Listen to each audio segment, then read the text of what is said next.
बांग्लादेश में कुछ ताकतें हैं 1947 से ही एक व्यापक इस्लामीकरण का प्रयास कर रही हैं।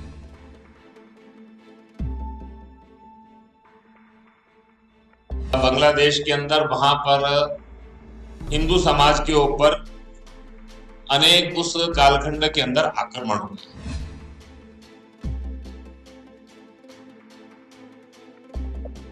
पूरे विश्व का हिंदू समाज, भारत का हिंदू समाज और संघ ये सब उनके साथ खड़ा है, ऐसा एक प्रस्ताव ये पारित किया। आप सबको सादर नमस्कार। संघ की सर्वोच्च निर्णय लेने वाली संस्था अखिल भारतीय प्रतिनिधि सभा होती है। मार्च में उसकी वर्ष में एक बार बैठक होती है, इस बार वो बेंगलुरु में थी। वर्ष में एक बार दूसरी जो संवैधानिक संस्था है उसको हम अखिल भारतीय कार्यकारी मंडल कहते हैं, जिसमें संघ की दृष्टि से 45 प्रांत है। उसके सभी माननीय प्रांत संघचालक, कार्यवाह और प्रचारक, माननीय क्षेत्र संघचालक, कार्यवाह और प्रचारक और अखिल भारतीय कार्यकारिणी के सदस्य और आमंत्रित सदस्य, ऐसे सब मिलाकर ये कार्यकारी मंडल होता है। उसकी बैठक इस बार 28, 29, 30 अक्टूबर ये धारवाड़ में चल रही है। कल सुबह से प्रारंभ हुई, कल सायंकाल तक ये रहेगी। इस 3 दिन की बैठक के सब विषयों के बारे में कल अपने माननीय सरकार्यवाह दत्तात्रेय जी उस समय और बोले जी हम सब सबके सामने बैठक का पूरा रिपोर्टिंग भी करेंगे और आप सबके मन में जो प्रश्न होंगे उनके उत्तर भी देंगे। अभी पिछले 1-1.5 दिन में जो काम हुआ उसके बारे में थोड़ी जानकारी मैं दूंगा। एक प्रस्ताव भी पारित हुआ, उसके बारे में भी कुछ आपको बताऊंगा।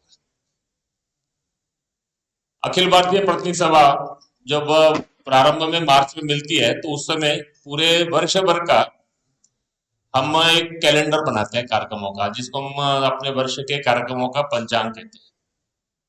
वर्ष भर के कार्यक्रम भी डिसाइड होते हैं। ऑल इंडिया जो संघ के और पदाधिकारी हैं उनका टूर प्रोग्राम भी बनता है, प्रवास भी बनता है। और संघ वर्ष में 6 उत्सव करता है। उसमें 4 उत्सव इस मार्च से और अक्टूबर के बीच में हो जाते हैं। हिंदू साम्राज्य दिनोत्सव, गुरु पूर्णिमा, रक्षाबंधन और विजयदशमी। इसके अतिरिक्त गुरुदक्षिणा के कार्यक्रम भी होते हैं। तो इस अक्टूबर की बैठक का एक काम ऐसा होता है कि जिसमें वर्ष भर ये जो सब कार्यक्रम हुए अभी तक उसका एक एनालिसिस करना, समीक्षा करना। स्वाभाविक तौर के ऊपर अपने काम का विस्तार ये हमारा एक बड़ा लक्ष्य रहता है।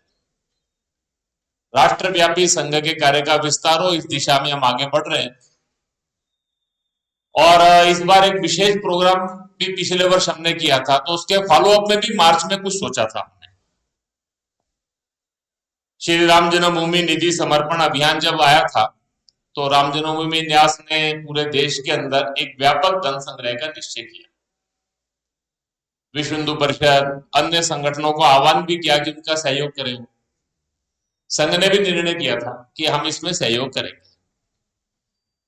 और जब ये योजना बनी थी तो हमने तय किया था कि धन कितना एकत्र होगा ये हमारा मुख्य उद्देश्य नहीं है। वो तो राम मंदिर के लिए न्यास आह्वान कर रहा है, समाज सहयोग देने ही वाला है। लेकिन हमारा टारगेट ऐसा होगा, क्योंकि इस राम जन्मभूमि के आंदोलन में पूरे समाज की भागीदारी हुई, तो क्या अधिकतम समाज के लोगों तक इसमें सहयोग के लिए पहुंचा जा सकता है क्या? तो उस समय मकर संक्रांति से प्रारंभ होकर 1 मास का जो अभियान चला था, उस अभियान के अंदर पूरे देश के अंदर 5.34 लाख ग्रामों में कार्यकर्ता गए थे। एक अंदाजा अनुमानित 6.5 लाख विलेजेस देश में हैं। 5.34 लाख विलेजेस तक अपने कार्यकर्ता पहुंचे थे। नगरों की सब बस्तियों में गए थे, कोई पॉकेट छूटा नहीं था, लगभग ऐसा ही था। और बाद में जब कैलकुलेट हुआ तो 12.73 करोड़ परिवार यानी 127 मिलियन परिवार, ऐसा फैमिलीज तक हम लोग उस समय पहुंचे। तो अपने आप में एक बहुत बड़ा अभियान था। केवल संघ के लोगों ने किया ऐसा नहीं, बहुत बड़ी संख्या में स्वयं प्रेरणा से समाज के लोग भी हमारे साथ जुटे। एक लगभग अंदाजा है कि 25 to 30 लाख कार्यकर्ता इसमें पार्टिसिपेट उन्होंने किया, महिला पुरुष सब। और इसीलिए मार्च की बैठक में एक विचार हुआ था कि ये जो इतनी बड़ी संख्या में हम इतने स्थानों तक पहुंचे और इतनी बड़ी संख्या में लोग हमारे साथ जुड़े, तो उनको भी हम अपने इस कार्य के साथ जोड़ सकते हैं क्या। तो ऐसा एक कार्य विस्तार का विचार किया था, इन अधिकतम स्थानों तक उन लोगों को स्थायी रूप से अपने काम के साथ जोड़े। इसके लिए शाखा, मिलन, मंडली, ऐसे अपने सब कार्यक्रमों का विचार किया था। थोड़ी उसकी समीक्षा यहाँ पर हुई और एक बड़ी संख्या में, अच्छी संख्या में रिपोर्टिंग कल दत्ता जी देंगे आंकड़ों के रूप में, लेकिन ऐसा एक कार्य विस्तार का विचार यहाँ पर हमने अभी किया है, समीक्षा की। कोरोना का जो चैलेंज था वो ऐसा था कि जिसमें एक अद्भुत दृश्य था, यानी चुनौती भी बड़ी थी, उसका प्रत्युत्तर भी समाज में समग्र था। सरकार चाहे वो केंद्र की थी, चाहे राज्य की थी, या स्थानीय शासन प्रशासन, नगर पालिका, पंचायतें थी, सभी सोशल रिलीजियस ऑर्गेनाइजेशन और सामान्य समाज, सबने मिलकर उस समय काम किया। संघ के स्वयंसेवकों ने भी जब काम प्रारंभ किया तो बड़ी संख्या में लोग हमारे साथ जुटे और हमारा एक अनुभव ऐसा आया कि बहुत बड़ी संख्या में और नए कार्यकर्ता हमारे साथ जुटे, बाद में वो हमारे साथ काम भी करना चाहते थे। और इसीलिए संघ ने, क्योंकि ये सब नए लोग थे, प्रत्यक्ष शाखा या कार्य पद्धति से जुड़े हुए लोग नहीं थे, तो ऐसी 4 गतिविधियां एक समाज को साथ लेकर और उसको व्यक्तिगत स्तर पे, इंडिविजुअल लेवल, फैमिली के लेवल पर, अपने अपने परिवार के स्तर पे, और जो उनके परिसर है जहां रहते हैं, गांव, बस्ती, मोहल्ला, अपार्टमेंट, उसके ऊपर करने वाले ऐसे काम, ऐसे 4 कामों पर हम आग्रह करेंगे, ऐसा एक विचार किया था। उसका भी एक समीक्षा हमने की। उसमें एक विषय था पर्यावरण, एनवायरमेंट।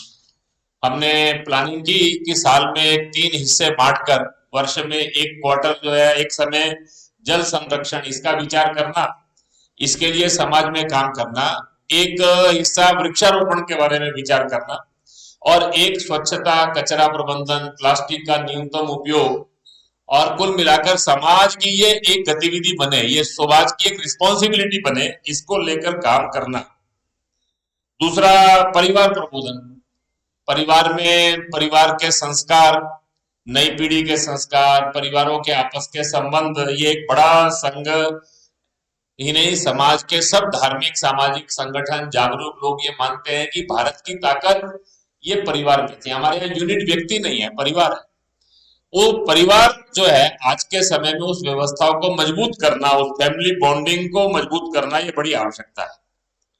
और फिर समरसता, सोशल हार्मनी और सामाजिक सद्भाव, सब जाति, धार्मिक, मत, पंथ सब मिलकर अपने देश और समाज का चिंतन करें। ऐसे ये 4 जो काम है, समरसता, परिवार प्रबोधन, पर्यावरण और सामाजिक सद्भाव, सोशल हार्मनी, ऐसे ये 4 विषयों को लेकर अपने साथ इन सब लोगों को हम जोड़ेंगे। तो कार्यकर्ताओं ने क्या क्या प्रयोग किए, क्या क्या एफर्ट्स किए सब स्थानों के ऊपर, कैसे लोगों के रिस्पॉन्स आ रहे हैं, तो इसके बारे में भी एक विचार हुआ। थोड़ा विचार स्वाधीनता के 75 वर्ष के अवसर पर क्या क्या कर सकते हैं और करना चाहिए, तो इसके नाते भी विचार हुआ, थोड़ा उसकी भी समीक्षा यहाँ पर की गई। ऐसे ये अभी तक की बैठक में जो काम हुए वो मैंने आपको उसकी जानकारी दी है। एक प्रस्ताव पारित किया है अखिल भारतीय कार्यकारी मंडल ने। इस बार की बैठक में एक ही प्रस्ताव था। पिछले 15 दिनों में लगभग दुर्गा पूजा के पवित्र काल से प्रारंभ हुआ, दुर्भाग्य से, और बांग्लादेश के अंदर वहां पर हिंदू समाज के ऊपर अनेक उस कालखंड के अंदर आक्रमण हुए। समाचार पत्र, मीडिया, उसमें उसकी सारी जानकारी हमने पढ़ी है। ये कोई अचानक घटी घटना ऐसा नहीं है। कुछ लोगों की वहां गिरफ्तारी हुई तो ध्यान में ऐसा आया कि कुछ फेक न्यूज के आधार के ऊपर एक सांप्रदायिक उन्माद पैदा करने की कोशिश ये की गई, और ये वहां पे ध्यान में आया कुछ एक्यूज जो अरेस्ट हुए, तो ध्यान में आया कि एक fake news to incite the communal frenzy in the society, ऐसा एक करने का प्रयास वहां पर हुआ। और ये कोई आइसोलेटेड इंसिडेंट नहीं था, it was a well orchestrated conspiracy. ये एक योजनाबद्ध जो है ये एक प्रयास था, जिसका उद्देश्य क्या है, तो वास्तव में इसका उद्देश्य जो है वो है to exterminate and uproot Hindu minorities. जब मैं ये बात कह रहा हूं कि हिंदू समाज के निर्मूलन का ये योजनाबद्ध प्रयास है, ये आंकड़ों से ही सिद्ध किया जा सकता है। प्रस्ताव में हमने लिखा है बांग्लादेश में कुछ ताकतें हैं 1947 से ही एक व्यापक इस्लामीकरण का प्रयास कर रही है।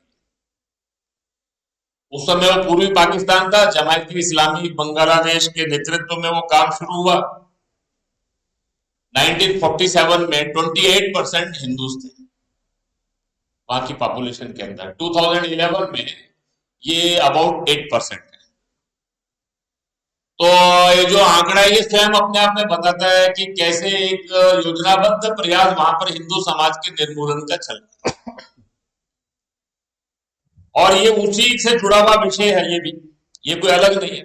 1971 में बांग्लादेश बना तो ऐसा लगता था कि शायद ये घटनाएं रुकेगी, लेकिन दुर्भाग्य से जमात इस्लामी बांग्लादेश जैसी संस्थाएं जो हैं उसके बाद भी इस सामाजिक सौहार्द के वातावरण को बिगाड़ कर अपने षड्यंत्रों में अपने उद्देश्यों के लिए काम कर रहे हैं। ये अनुभव आ रहा है। उसी कड़ी में इस घटना को भी देखना चाहिए, और इसीलिए अखिल भारतीय कार्यकारी मंडल में थोड़ा चिंतन हुआ। एक मत ये बना कि बांग्लादेश की सरकार को उन दोषियों पर सख्त कार्रवाई करनी चाहिए और उनको सुनिश्चित करना चाहिए कि हिंदू विरोधी जो हिंसा है उसके वास्तविक जो अपराधी हैं उनको दंड ये मिले। ये एक जो सोच है ये बनी सारस में से, और इसीलिए एबीकेएम ने कहा कि we are of the view that the government of Bangladesh should take stringent measures to prevent the mounting incident of violence. और फिर उसके बाद कहा should also ensure perpetrators of anti Hindu violence be handed severe punishment. तो अखिल भारतीय कार्यकारी मंडल का यह सुविचारित मत है कि बांग्लादेश की सरकार को ऐसे घटना को रोकने की दृष्टि से कठोर कदम उठाने चाहिए, और जो वास्तविक दोषी हैं उनको चिन्हित करके उनको दंड देना चाहिए, ताकि वहां जो रहने वाला हिंदू समाज है उसके मन में यह भाव जग सके कि हम सम्मान पूर्वक एक सुरक्षित अपने सब अधिकारों का उपयोग करते हुए जीवन जी सकते हैं। इस प्रस्ताव का विचार करते समय यह भी ध्यान में आया कि छोटी छोटी घटनाओं पर बोलने वाले दुनिया के बहुत सारी अंतरराष्ट्रीय संस्थाएं हैं, यूएन से जुड़ी संस्थाएं हैं, अपने आप को जो प्रोक्लेम करती है सेल्फ प्रोक्लेम्ड ऐसे ह्यूमन राइट वॉच डॉग्स है, और वो ऐसे जो संगठन है इस अवसर पे वो चुप रहे, वो बोले ही नहीं। तो ये इससे उनका दोहरापन भी उजागर हुआ, और इसीलिए ये एक विचार आया कि ऐसे लोगों की जो चुप्पी है उस चुप्पी के बारे में भी प्रश्न खड़ा करने की आवश्यकता है। और अंतरराष्ट्रीय समुदाय से मांग भी की हमने कि इस अवसर पर वो आगे बढ़े, और ये जो कट्टरपंथी इस्लामिक शक्तियां हैं बांग्लादेश के अंदर, ये जो वहां के हिंदू बौद्ध और अन्य अल्पसंख्यकों पर लगातार अत्याचार कर रहे हैं, तो उन शक्तियों के इन षड्यंत्रों के खिलाफ वो भी अपनी आवाज बुलंद करें। कार्यकारी मंडल ने यह भी चेताया है कि बांग्लादेश हो या दुनिया का कोई भी क्षेत्र हो, अगर वहां पर इस प्रकार की रेडिकल इस्लामिस्ट फोर्स खड़ी होती है तो वो केवल उस देश के लिए नहीं, दुनिया के सभी पीस लविंग नेशंस की डेमोक्रेसी और ह्यूमन राइट्स के लिए वो खतरा बनती है। ये हमको समझना पड़ेगा। ये दूसरी बात कार्यकारी मंडल ने इस विषय पर कही। भारत सरकार से भी अपेक्षा की कि जितने राजनयिक प्रयास हो सकते हैं to use all available diplomatic channels, और कहा कि they should communicate the concerns of the global Hindu community and organisation to Bangladesh government. Bharat सरकार अपने सब अवेलेबल डिप्लोमेटिक चैनल्स का प्रयोग करते हुए ये जो वैश्विक हिंदू समाज के जो कंसर्न्स हैं और बांग्लादेश के अंदर ये जो सब हिंदू समाज पर आक्रमण और मानव अधिकारों के उल्लंघन हो रहे हैं, इसके बारे में इस वैश्विक हिंदू समाज के कंसर्न को वो कम्युनिकेट करे और इस प्रकार का वातावरण बने कि वहां पर हिंदू समाज, बौद्ध समाज और अन्य अल्पसंख्यक सुरक्षित रह सके। इस सारी घटना के बाद दुनिया के 160 से ज्यादा देशों में इस्कॉन, रामकृष्ण मिशन, भारत सेवा आश्रम संघ, विश्व हिंदू परिषद और अनेक हिंदू संगठनों ने इन विक्टिम्स के साथ खड़े होकर और उनके साथ जो अपनी भावना भी प्रकट की और हर प्रकार का सहयोग करने का प्रयास भी किया। तो ऐसे सब संगठनों के इस काम की सराहना भी की और अंत में संघ सहित सभी देश का हिंदू समाज बांग्लादेश के हिंदू समाज के साथ और वहां के अन्य जो प्रताड़ित अल्पसंख्यक है उनके साथ खड़े हैं, ऐसा एक आश्वासन भी हमने दिया। ऐसा एक प्रस्ताव जो है इस अवसर के ऊपर बांग्लादेश के अंदर जो पिछले दिनों हिंसा घटी, ये एक जो हिंसा घटी ये एक व्यापक इस्लामीकरण का सिस्टमेटिक एफर्ट के अंदर इसको देखना चाहिए। जो स्पष्ट दिखाई दे रहा है कि 47 से लेकर 2021 तक आते आते हिंदू समाज जो लगभग 1/3 था वो कम होकर आज केवल 8.8% के आसपास ही केवल आ गया है सारे उसमें से। बांग्लादेश सरकार कार्रवाई करे, अंतर्राष्ट्रीय संस्थाएं, समाज वो भी अपनी भूमिका अदा करें और भारत सरकार भी सबके अपने डिप्लोमेटिक चैनल्स के द्वारा और अपने और कंसर्न हिंदू समाज के कंसर्न को वहां तक पहुंचाए और जो सारे हिंदू संस्थाओं ने किया उनकी सराहना करते हुए और वहां के समाज को आश्वस्त करना है कि पूरे विश्व का हिंदू समाज, भारत का हिंदू समाज और संघ ये सब उनके साथ खड़ा है, ऐसा एक प्रस्ताव ये पारित किया। अभी की जो बैठक है इस बैठक के अंदर ऐसे कुछ बातों की समीक्षा और अपना एक प्रस्ताव पारित हुआ है। इसकी जानकारी देने के लिए अभी की हमने इस प्रेस ब्रीफिंग को रखा था। कल दोपहर को माननीय सरकारेवा जी आएंगे, उस समय हम इन सारे विषयों के थोड़ा एग्जैक्ट आंकड़े, रिपोर्टिंग और अभी एक दिन की बैठक 1.5 दिन की बाकी है, वो जो सब विषय होंगे उनके बारे में भी विचार के बाद और आज के जो सारा सिनेरियो चल रहा है उसको लेकर हमारे कुछ प्रश्न होंगे तो वो हम सब उनसे पूछ सकते हैं। इतना कहकर अपनी इस अवसर पर मैं अपने बातचीत को पूर्ण करता हूं। आप सबका धन्यवाद करता हूं। प्रश्न तो कल ही पूछिए, आज का जो अभी प्रस्ताव पारित हुआ है उस पर ही। हाँ सर, बांग्लादेश के फॉरेन मिनिस्टर डॉक्टर एके उन्होंने कहा है कि ये जो घटना हुई है सोची समझी साजिश है, क्योंकि जो 6 लोगों की मौत हुई है उसमें 4 लोग मुस्लिम हैं और सिर्फ 2 लोग हिंदू। सर उन्होंने एक बयान दिया। ऐसा है कि बाकी भी वहां की जो संस्थाएं हैं उन्होंने भी बहुत सारी बातें कही है। मुझे लगता है कि सबको एक बार क्रॉस चेक करने की भी जरूरत है, नहीं तो इतनी बड़ी संख्या में ढाका में ऐसा ऐतिहासिक प्रदर्शन इस बार वहां पर हुआ, कई दिन तक लोग रहे, तो जितना उन्होंने अंडर प्ले करने की अपनी स्टेटमेंट में कोशिश की है, मुझे लगता है कि तथ्य और आंकड़ों के बारे में थोड़ा अलग ढंग से विचार करना पड़ेगा। सर कल राहुल गांधी जी का एक बयान है, राहुल गांधी जी का एक ट्वीट आया है, उसमें उन्होंने कहा कि त्रिपुरा में जो हिंसा हो रही है वो बहुत चिंतनीय है और चिंताजनक विषय है। इस पर आप कुछ कहिए। त्रिपुरा में अगर कोई भी काम किसी ने कानून को हाथ में लेकर किया है तो उनको दंड मिलना चाहिए। You mentioned about global Hindu community.